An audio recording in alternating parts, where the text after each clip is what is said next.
দিন দিন কঠিন হয়ে যাচ্ছে চাকরির বাজার, বাড়ছে বেকারত্বের হার। তবে এমন হতাশার মাঝেও আশার আলো দেখাচ্ছে বেশ কিছু সরকারি বেসরকারি প্রতিষ্ঠান।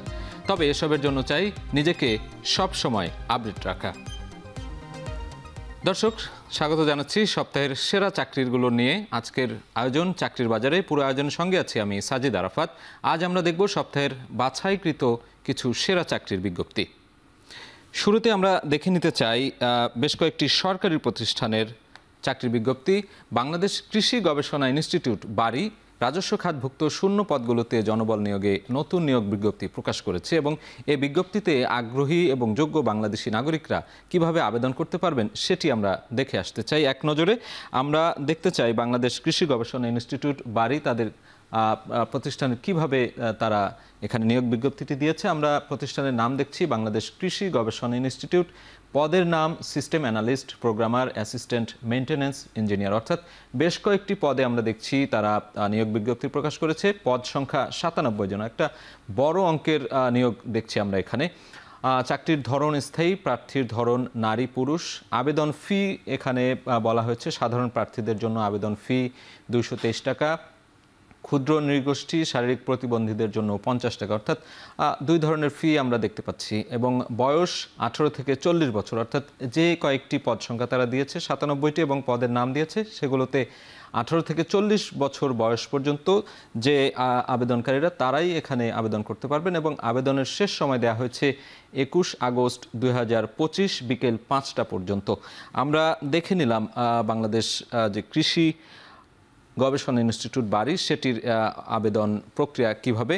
এবং আমরা পরবর্তীতে দেখে নিতে চাই আরেকটি প্রতিষ্ঠান যেটি শিল্প মন্ত্রণালয়ের অধীনে, বাংলাদেশ ক্ষুদ্র ও কুটির শিল্প, যেটি বিসিক নামে পরিচিত। আমরা এক নজরে দেখে আসতে চাই তারা কিভাবে তাদের নিয়োগ বিজ্ঞপ্তি প্রকাশ করেছে। বাংলাদেশ ক্ষুদ্র ও কুটির শিল্প কর্পোরেশন বিসিক প্রতিষ্ঠানের নাম যেটি, এবং পদ সংখ্যা দেখতে পাচ্ছি আমরা 185 জন, অর্থাৎ এখানেও কিন্তু আমরা বড় অঙ্কের সংখ্যা দেখতে পাচ্ছি যে নিয়োগ দেওয়া হবে। এবং চাকরির ধরন স্থায়ী, প্রার্থীর ধরন দেওয়া হচ্ছে নারী এবং পুরুষ, অর্থাৎ উভয় প্রার্থী নারী এবং পুরুষ সবাই কিন্তু এখানে আবেদন করতে পারবেন। কর্মস্থল যে কোনো স্থান, অর্থাৎ ঢাকা, ঢাকার বাইরে, সারা দেশে যে কোনো স্থানে কর্মস্থল হতে পারে। এবং বয়স সীমা নির্ধারণ করা হয়েছে 18 থেকে 32 বছর। আমরা দেখতে পাচ্ছি যে তরুণ যারা রয়েছে চাকরি প্রার্থী তাদেরকে এখানে অগ্রাধিকার দেওয়া হয়েছে 18 থেকে 32 বছর। এবং আবেদনের নিয়ম দেওয়া হয়েছে 300 থেকে 300 সাইজের যে ছবি এবং 300 থেকে 80 সাইজের যে স্বাক্ষর স্ক্যান করে যুক্ত করতে হবে। অর্থাৎ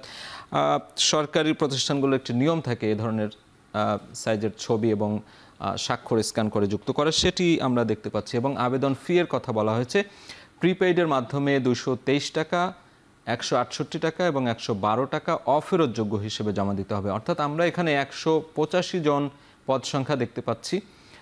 এক এক পদ সংখ্যার জন্য হয়তো প্রিপেড মাধ্যমে এক এক ধরনের টাকা এখানে ফি নির্ধারণ করা হয়েছে। এবং আবেদনের শেষ সময় দেখতে পাচ্ছি আমরা 6 আগস্ট 2025 বিকেল 5টা, অর্থাৎ সরকারি যে একটি অফিস সময়সীমা রয়েছে বিকেল 5টা সেটি। এবং আমরা পরবর্তীতে দেখতে চাই একটি বেসরকারি আর্থিক প্রতিষ্ঠান ট্রাস্ট ব্যাংক লিমিটেড তাদের যে ম্যানেজার পদে জনবল নিয়োগ দিচ্ছে সেই বিজ্ঞপ্তিটা আমরা দেখে আসতে চাই। এক নজরে দেখতে চাই বেসরকারি আর্থিক প্রতিষ্ঠান ট্রাস্ট ব্যাংক লিমিটেড, প্রতিষ্ঠানের নাম এবং বিভাগের নাম মার্কেটিং অ্যান্ড প্রমোশন টিম। পদের নাম ম্যানেজার, পদ সংখ্যা নির্ধারিত নয়। শিক্ষাগত যোগ্যতা চাওয়া হয়েছে স্নাতকোত্তর, অভিজ্ঞতা 5 বছরের, বেতন আলোচনা সাপেক্ষে। চাকরির ধরন ফুল টাইম, প্রার্থীর ধরন নারী পুরুষ, বয়স সর্বোচ্চ 42 বছর এখানে নির্ধারণ করে দেওয়া হয়েছে। এবং কর্মস্থল যে কোনো স্থান, অর্থাৎ ট্রাস্ট ব্যাংকের সারা বাংলাদেশে শাখা রয়েছে, ঢাকা এবং ঢাকার বাইরে যে কোনো স্থানে তাদের কর্মস্থল হতে পারে। এবং আবেদনের নিয়ম ট্রাস্ট ব্যাংক লিমিটেডের ওয়েবসাইট, অর্থাৎ তাদের যে অফিসিয়াল ওয়েবসাইট রয়েছে সেখানে আবেদন করতে পারবেন তারা। এবং আবেদনের শেষ সময় দেওয়া হয়েছে 10 আগস্ট 2025। আমরা বিরতির আগে দেখছিলাম বেশ কয়েকটি প্রতিষ্ঠানের যে নিয়োগ বিজ্ঞপ্তি। এ পর্যায়ে আমরা দেখতে চাই অর্থ লেনদেনকারী প্রতিষ্ঠান বিকাশ লিমিটেড তাদের যে নিয়োগ বিজ্ঞপ্তি দিয়েছে সেটি এক নজরে দেখব। বিকাশ আমরা জানি যে অর্থ লেনদেনকারী একটি প্রতিষ্ঠান এবং বিভাগের নাম এমপ্লয়ি এনগেজমেন্ট অ্যান্ড কালচার। পদের নাম ম্যানেজার, অথবা অ্যাসিস্ট্যান্ট ম্যানেজার, অর্থাৎ ম্যানেজার, অ্যাসিস্ট্যান্ট ম্যানেজার এই পদে নিয়োগ দেবে তারা, এবং পদ সংখ্যা 1 জন। শিক্ষাগত যোগ্যতা স্নাতক অথবা সমমান। অভিজ্ঞতা চাওয়া হয়েছে 5 বছর। বেতন আলোচনা সাপেক্ষে। চাকরির ধরন ফুল টাইম, এবং প্রার্থীর ধরন তারা দিয়েছে নারী এবং পুরুষ। বয়স সীমা এখানে নির্ধারিত নয়। কর্মস্থল ঢাকা, এবং আবেদনের নিয়ম বিকাশ লিমিটেডের ওয়েবসাইট, অর্থাৎ বিকাশের যে অফিসিয়াল ওয়েবসাইট রয়েছে সেখানে গিয়ে আবেদন করতে পারবেন আবেদনকারীরা, এবং আবেদনের শেষ সময় দেওয়া হয়েছে 2 আগস্ট 2025। আমরা দেখছিলাম বিকাশের নিয়োগ বিজ্ঞপ্তিটি। এ পর্যায়ে দেখে আসতে চাই আরেকটি বেসরকারি প্রতিষ্ঠান রয়েছে আইপিডিসি তাদের যে নিয়োগ বিজ্ঞপ্তি দিয়েছে সেটি আমরা দেখব। আইপিডিসি ফাইন্যান্স পিএলসি কোন পদে জনবল নিয়োগ দেবে তারা সেটি দেখতে চাই। প্রতিষ্ঠানের নাম আইপিডিসি ফাইন্যান্স পিএলসি।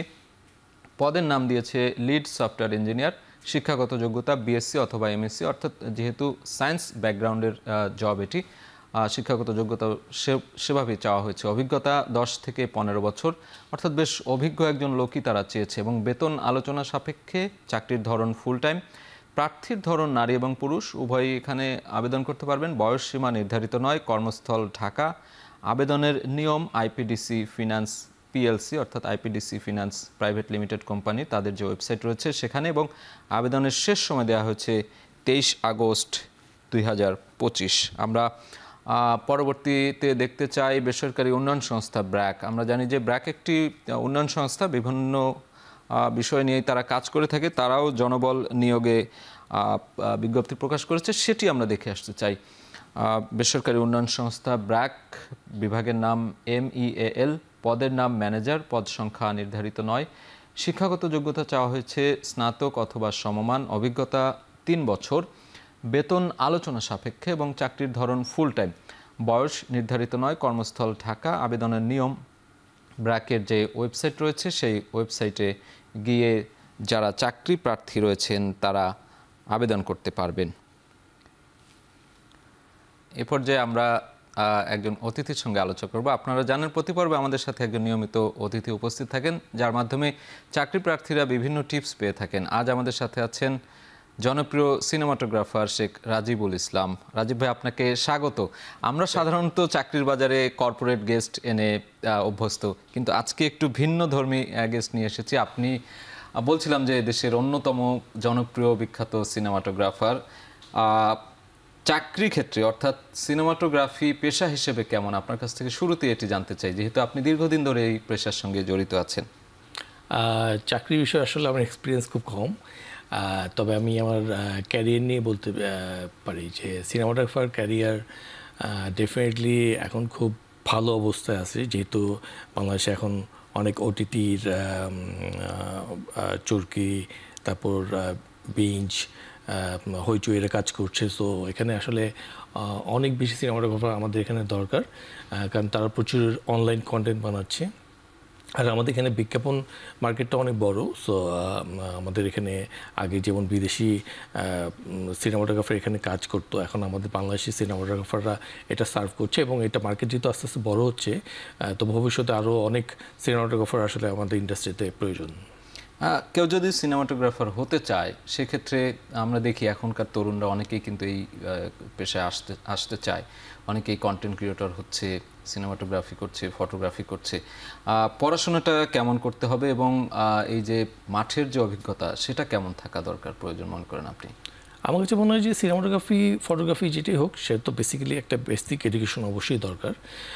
তারপরে আমার কাছে যেটা মনে হয় যে এটার প্রতি এক ধরনের ডেডিকেশন, ভালোবাসা এবং প্যাশন, সো এই সব কিছু মিলে আসলে তাকে একটা লেভেলে নিয়ে আসবে। এবং অবশ্যই আমার কাছে মনে হয় যে সিনেমাটোগ্রাফি করুক এবং ফটোগ্রাফি করুক, এখানে প্রচুর হার্ডওয়ার্কিং একটা জব, এবং এটার সাথে অবশ্যই তাকে নিজেকে আপ টু ডেট করতে হয় প্রতিনিয়ত, এবং জানাশোনার জায়গাটা খোলা রাখতে হয়।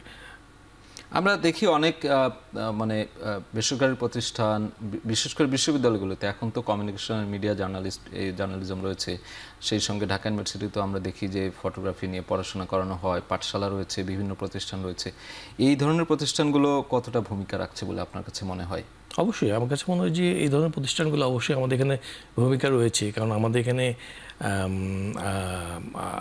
আমাদের এখানে ইন্টারন্যাশনাল অনেক অর্গানাইজেশনস ওইভাবে আমাদের নেই আসলে, যে আমাদের ইনস্টিটিউটগুলি খুব ইন্টারন্যাশনাল লেভেলের। তবে পাঠশালা বলবো এবং আরও যে ইনস্টিটিউটগুলি আছে আপনি নাম বললেন, তো সেগুলির অবশ্যই একটা ভূমিকা রয়েছে। আমাদের এখানে একজন যখন এই বিষয়ে পড়াশোনা করতে যাবে, তো এই ইনস্টিটিউটগুলি একটা লেভেল স্ট্যান্ডার্ড মেনটেন করে। তারপর আমি বলবো যে আরও হয়তো ভালো ইনস্টিটিউট আমাদের এখানে দরকার, কারণ আমাদের মার্কেট যেহেতু বড় হচ্ছে। সো সিনেমাটোগ্রাফি যদি একবার পার্টিকুলার কথা বলি, হয়তো ফটোগ্রাফিতে পাঠশালা একটা ভালো একটা উদাহরণ হতে পারে, কিন্তু সিনেমাটোগ্রাফির এরকম আরও আমরা উদাহরণ আসলে চাই, যেসব ইনস্টিটিউট থেকে আরও ভালো ভালো সিনেমাটোগ্রাফার আমাদের এখানে মার্কেটে সার্ভ করবে। একটা জিনিস জানতে চাই, আপনি তো অনেকগুলো বড় বড় কাজের সাথে যুক্ত ছিলেন। যদি বলি ডুব সিনেমায় সম্ভবত আপনি কাজ করেছেন, মহানগর ওয়ানে কাজ করেছেন। এই যে বড় কাজগুলো করতে গিয়ে অনেক ধরনের ডিরেক্টরের সঙ্গেও আপনার কাজ করা হয়েছে, সেই অভিজ্ঞতাটা কেমন? এবং কেউ যদি ধীরে ধীরে একবারে তো প্রথমে এত বড় জায়গায় যেতে পারবে না, আস্তে আস্তে হয়তো বা কাজ করে যেতে হয়, সেই জায়গাগুলো কেমন ছিল আসলে এই পথ চলাটা? কী কী ধরনের চ্যালেঞ্জিং? আমাদের আসলে পথ চলাটা অনেক, আমি বলবো যে আমার পথ চলাটা অনেক লম্বা। মানে আমি প্রথম পড়াশোনা করেছি আর্কিটেকচারে, তবে সেখান থেকে ফটোগ্রাফি সাথে ইনভলভ ছিলাম এবং ফটোগ্রাফি হিসেবে কাজ করেছি। তারপর সিনেমাটোগ্রাফিতে এসেছি। তো আমার কাছে মনে হয় যে আমার কাছে অনেকে আসে যে আমার এখানে কাজ করতে অথবা শিখতে, কিন্তু দেখা যায় যে 1-2 বছর পরে তারা এখান থেকে আসলে স্কিপ করে, কারণ জিনিসটা যত গ্লোরিফাই আসলে বাহির থেকে দেখায়, মানে ধৈর্য থাকতে হবে, এটার পিছিয়ে লেগে থাকতে হবে।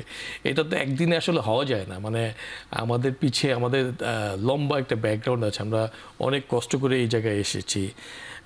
তো যারা নতুনরা আসবে ডেফিনেটলি তাদেরকেও বলবো যে এটার পিছিয়ে ধৈর্য থাকতে হবে, লেগে থাকতে হবে। এবং আমার কাছে মনে হয় যে কারো যদি প্যাশন থাকে, ডেফিনেটলি এর থেকে আমরা হয়তো এখনও কিছু অ্যাচিভ করিনি, আরও বড় বড় অ্যাচিভমেন্ট বাংলাদেশে হয়তো নিয়ে আসবে ফিউচার জেনারেশন সিনেমাটোগ্রাফাররা। রাজীব ভাই, আমরা একটা বিষয় দেখলাম এতক্ষণ, যেই বিজ্ঞপ্তিগুলো দেখছিলাম সেখানে যোগাযোগের একটা ঠিকানা দেওয়া আছে বা কিভাবে আবেদন করবে সেটার একটা বিষয় লেখা থাকে, কিন্তু কেউ যদি সিনেমাটোগ্রাফি করতে চায় বা এই পেশায় আসতে চায়, কার সঙ্গে কোথায় যোগাযোগ করবে, কিভাবে? এটা একটা গুড কোশ্চেন। তবে আমি একটা মজার কথা বলি, সেটা হলো যে আবদুল্লাহ আবু সাইদ একবার আমাদের ক্লাস নিয়েছেন এবং তখন বলেছিলেন যে প্রেমিকার বাসার ঠিকানা কখনো কাউকে জোগাড় করে দিতে হয় না। সো কারোর যদি আগ্রহ থাকে অবশ্যই আমাদেরকে, আমরা খুব অ্যাভেলেবেল, আমাদের সাথে কন্ট্যাক্ট করলে আমরা রিপ্লাই দিই। এবং আমার কাছে মনে হয় যে আমরা চাই যে নতুন সিনেমাটোগ্রাফাররা আসুক। তো অবশ্যই আমাদের সাথে কাজ করার সুযোগ আছে এবং যে কোনো ধরনের পরামর্শ যদি চায় সেটা সুযোগ আছে। এবং বিদেশে যদি স্কলারশিপ করতে চায়, এখন প্রচুর লিঙ্ক আসলে আছে অ্যাভেলেবেল, সেখানেও বিদেশে পড়াশোনা করতে পারে। আপনি ব্যক্তিগতভাবে কাউকে কোনোভাবে শেখাচ্ছেন কিনা বা কোনো প্রতিষ্ঠানের সাথে যুক্ত আছেন কিনা? আমি নর্থ সাউথে ফটোগ্রাফি শেখাতাম এক সময়। তবে আমি যেটা হয় যে আমার শুটিংয়ে স্কোপ থাকে, কেউ যদি আমাকে পার্সোনালি অ্যাসিস্ট করতে চায় সেক্ষেত্রে আমার শুটিংয়ে এটা সুযোগ থাকে এবং আমার সাথে কাজ করার এবং প্র্যাকটিক্যাল নলেজগুলি দেওয়ার সুযোগ থাকে। একটা বিষয় দেখি যে আমরা ছোটবেলায় বলতাম বড় হয়ে ডাক্তার হব কিংবা ইঞ্জিনিয়ার হব, একটা ধরাবাঁধা নিয়মের মধ্যেই থাকতাম, কিন্তু এখন এই পেশাগুলো চেঞ্জ হয়ে যাচ্ছে। এখনকার তরুণরা বিভিন্ন ধরনের পেশায় নিজেকে ইনভলভ করছে, তার মধ্যে সিনেমাটোগ্রাফিও অন্যতম একটি বিষয়। আপনার কাছে কেমন মনে হয়, এটি ইতিবাচক কিনা? আমার কাছে মনে হয় যে আমরা ছোটোবেলায় যখন ছিলাম খুবই, আমাদের প্যারেন্টসরা হয়তো এই প্রফেশনগুলি বাইরে খুব একটা বেশি হয়তো জানতো না, অথবা তারা হয়তো সেফ মনে করতো না যে অন্য কোনো প্রফেশনে, রিস্কি প্রফেশন, সেখান থেকে হয়তো এনাফ লিভিংয়ের জন্য ইনকাম করা যাবে না। কিন্তু আমার কাছে মনে হয় যে এটা আসলে প্রুভ করতে হবে। এটা আমরা নিজেদেরকে প্রুভ করেছি, আমরা নিজেদের ফ্যামিলির সাথে ফাইট করে প্রুভ করেছি। এখন তো ফ্যামিলিগুলি এখন মেনে নেয়, এখন তো ফ্যামিলিগুলি জানে যে এই প্রফেশনগুলি গ্লোরিফাই হচ্ছে। আগে এক সময় ছিল যে কেউ যদি কন্টেন্ট মেকার হতে যেত তাকে খুবই ডিমোরালাইজ করা হতো, কিন্তু আমার কাছে মনে হয় যে এখন আমরা বুঝতে পারছি যে, যেমন আমরা দেশের বাইরেও যখন দেখি যে কোনো প্রফেশনকে ওরা খাটো করে দেখে না। সো আমাদের মধ্যে এক ধরনের ছিল যে আমরা ডাক্তার, ইঞ্জিনিয়ার এরা ছাড়া তো আমরা চিন্তা করতে পারতাম না, কিন্তু আমার মনে হয় জানার পরিধিগুলি বাড়ছে এবং ভবিষ্যতে হয়তো আরও অনেক নতুন প্রফেশন আসবে যেটা আমাদের সোসাইটিকে গ্লোরিফাই করবে, কারণ এইসব কাজগুলো তো আসলে আমাদের সোসাইটিকে সার্ভ করে। আমরাও সেটাই আশা করি। এবং সবশেষ যদি একবারে শেষ মুহূর্তে আছি আমরা, এক লাইনে তরুণদের উদ্দেশ্যে যদি কিছু বলেন যারা এই সিনেমাটোগ্রাফিকে পেশা হিসেবে বেছে নিতে চায়। আমার কাছে তরুণদের জন্য একটাই কথা, সেটা হলো যে এখানে অনেক সুযোগ রয়েছে এবং নিজেকে আবিষ্কার করার সুযোগ রয়েছে, কিন্তু ওইটার জন্য আসলে পরিশ্রম করতে হবে এবং পড়াশোনা করতে হবে। তো এটা হলে অবশ্যই আমাদের মনে হয় যে সিনেমাটোগ্রাফি জায়গায় আমরা আরও অনেক দূর নিয়ে যেতে চাই বাংলাদেশকে। অনেক ধন্যবাদ রাজীব ভাই, অনেক ব্যস্ততার মধ্যে আমাদের সময় দিয়েছেন। আমরা নিশ্চয়ই অন্য কোনো পরবর্তী পর্বে আপনার সাথে আবারও আমাদের দেখা হবে আমরা আশা করি। অনেক ধন্যবাদ আপনাকে।